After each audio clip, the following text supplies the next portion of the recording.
آج ہم بات کریں گے سورہ زمر پر، جس کا مطلب ہے گروہ۔ یہ سورت ایک بہت ہی گہرا سوال اٹھاتی ہے کہ جب سب کچھ ختم ہو جائے گا تو انسانوں کو آخر کن گروہوں میں بانٹا جائے گا۔ تو آئیے اس سورت کے بنیادی پیغامات کو سمجھنے کی کوشش کرتے ہیں، توحید کے تصور سے لے کر اللہ کی رحمت کی وسیع امید تک۔ سورت شروع ہوتے ہی اپنی بنیاد بالکل واضح کر دیتی ہے۔ یہ کوئی انسانی فلسفہ یا سوچ نہیں ہے، بلکہ یہ دعویٰ ہے کہ یہ پیغام سیدھا اس ذات کی طرف سے ہے جو کائنات پر غالب اور حکمت والی ہے، اور یہی وہ نقطہ ہے، یہی وہ بنیاد ہے جس پر آگے آنے والے تمام دلائل کھڑے ہیں۔ تو سب سے پہلا اور سب سے اہم ستون جس پر یہ سورت کھڑی ہے وہ ہے توحید، یعنی یہ تصور کہ خدا صرف اور صرف ایک ہے۔ دیکھیے، یہ صرف ایک عقیدہ نہیں ہے، یہ تو زندگی گزارنے کا ایک پورا نظریہ ہے، ایک ورلڈ ویو ہے، اور سورۃ الزمر اسی کو ہر زاویے سے ہمارے سامنے رکھتی ہے۔ اب توحید کو صحیح معنوں میں سمجھنے کے لیے ہمیں اس کی ضد کو دیکھنا پڑے گا، جسے قرآن شرک کہتا ہے۔ اور یہ صرف بتوں کی پوجا کا نام نہیں ہے۔ شرک یہ ہے کہ انسان اپنی وفاداری، اپنی امیدیں اللہ کے علاوہ کسی اور چیز سے جوڑ لے، چاہے وہ طاقت ہو، دولت ہو یا کوئی اور ہستی۔ اور قرآن کے مطابق یہی سب سے بڑی بھٹک ہے، سب سے بڑی گمراہی ہے۔ شرک کے ان تمام پیچیدگیوں کے مقابلے میں توحید کا پیغام حیران کن حد تک سادہ اور بالکل صاف ہے کہ خالص عبادت صرف اور صرف اللہ کے لیے ہے۔ اس کا مطلب کیا ہوا؟ اس کا مطلب یہ ہے کہ ہماری تمام امیدوں، ہمارے تمام خوف اور ہماری تمام وفاداریوں کا مرکز صرف ایک ہی ذات ہونی چاہیے، بالکل بغیر کسی ملاوٹ کے۔ اور توحید اور شرک کا فرق سمجھانے کے لیے سورت ایک بہت ہی زبردست مثال دیتی ہے۔ ذرا تصور کریں، ایک ایسا غلام ہے جس کے کئی مالک ہیں، ہر کوئی اسے الگ الگ حکم دے رہا ہے۔ سوچیں اس کی زندگی میں کیسا خلفشار ہوگا، کیسا انتشار ہوگا۔ اب اس کا موازنہ اس غلام سے کریں جس کا صرف ایک مالک ہے۔ اس کی زندگی میں کتنی کلیئرٹی ہوگی، کتنا سکون ہوگا۔ بس یہی فرق ہے شرک اور توحید کی زندگی میں۔ لیکن یہ توحید کا پیغام صرف ایک دعویٰ نہیں ہے۔ سورت ہمیں دعوت دیتی ہے کہ ذرا اپنے ارد گرد کی کائنات پر نظر دوڑائیں، اس میں موجود نشانیوں کو تلاش کریں، اور یہ نشانیاں ہر جگہ، ہر طرف بکھری پڑی ہیں۔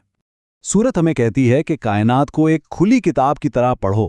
ذرا دیکھیں، آسمانوں کے اس وسیع نظام سے لے کر ہمارے اپنے وجود کی پیچیدگی تک، رات کا دن پر چھا جانا اور پھر دن کا رات پر، سورج اور چاند کا ایک مقررہ راستے پر چلنا، یہ سب کچھ ایسے ہی اتفاق سے نہیں ہو رہا۔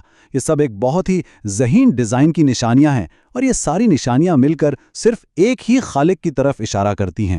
تو ان تمام نشانیوں کو دیکھنے کے بعد اب انتخاب انسان کے اپنے ہاتھ میں ہے۔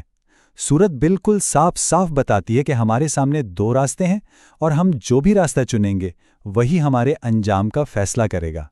یہاں دو بالکل مختلف قسم کے انسانوں کی تصویر کھینچی گئی ہے۔ ایک طرف وہ شخص ہے جس کا دل زندہ ہے، وہ راتوں کو عبادت کرتا ہے، آنے والے کل سے ڈرتا ہے اور اپنے رب کی رحمت کا امیدوار ہے، اور دوسری طرف وہ شخص ہے جس کا دل پتھر ہو چکا ہے، جو سچائی کو سنتا تو ہے لیکن اسے جھوٹ سمجھ کر رد کر دیتا ہے۔ اور پھر سورت ایک ایسا سوال پوچھتی ہے جو سیدھا دل میں اتر جاتا ہے کہ کیا وہ لوگ جو علم رکھتے ہیں اور وہ جو علم نہیں رکھتے برابر ہو سکتے ہیں؟ یہاں علم سے مراد صرف ڈگریاں یا کتابی باتیں نہیں، بلکہ حقیقت کو پہچاننے والی بصیرت ہے، اور اس کا جواب ظاہر ہے، بالکل واضح ہے۔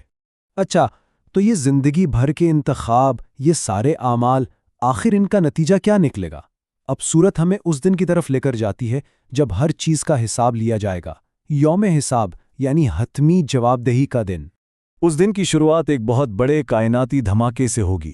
جب سور پھونکا جائے گا تو زمین اور آسمانوں کی ہر مخلوق بے ہوش ہو کر گر پڑے گی۔ یہ اس موجودہ نظام کے ختم ہونے کا اعلان ہوگا۔ اور اس کے بعد ہر انسان کی زندگی کی کتاب، اس کا اعمال نامہ کھول کر رکھ دیا جائے گا۔ یہ ایک ایسا مکمل ریکارڈ ہوگا جسے کوئی جھٹلا نہیں سکے گا، جس میں ہر نیت، ہر لفظ اور ہر عمل سب کچھ درج ہوگا، کچھ بھی بھلایا نہیں گیا ہوگا۔ اور اس عدالت میں انصاف کامل ہوگا، ترازو رکھے جائیں گے، اور کسی پر ذرہ برابر بھی ظلم نہیں کیا جائے گا۔ ہر ایک کو ٹھیک وہی ملے گا جو اس نے خود کمایا تھا، نہ ایک ذرہ کم، نہ ایک ذرہ زیادہ۔ اور پھر بنیں گے وہ گروہ جن کے نام پر اس سورت کا نام ہے۔ ایک گروہ ہوگا پرہیزگار لوگوں کا، جنہیں عزت کے ساتھ جنت کی طرف لے جایا جائے گا، جہاں فرشتے سلام علیکم کہہ کر ان کا استقبال کریں گے۔ اور دوسرا گروہ ہوگا انکار کرنے والوں کا، جنہیں جہنم کی طرف ہانکا جائے گا، اور وہ کیا ہی برا ٹھکانہ ہے۔ جواب دہی اور انصاف کی اس قدر سنجیدہ تصویر دکھانے کے بعد سورت کا رخ اچانک مڑتا ہے اور پھر یہ امید اور رحمت کا ایک ایسا دروازہ کھولتی ہے جو ہمارے ہر تصور سے کہیں زیادہ وسیع ہے۔